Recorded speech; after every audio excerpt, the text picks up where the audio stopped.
Hey, good evening. So ito na yung so maganda na yung angle ng ating propeller. So standard lang yung angle niya. So nagbaba lang siya na total of 2 inches.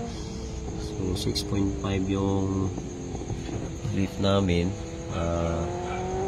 So nagbaba kami sa engine at saka transmission ng 4.5 para net pa rin ng 2 inches yung lift.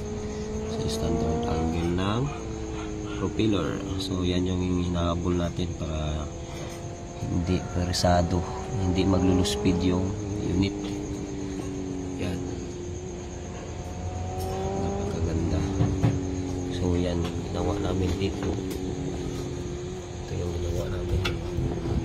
Yan, baba na yung engine.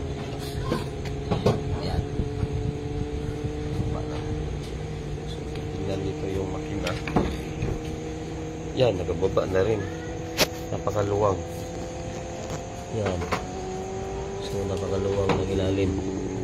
As in, grabe.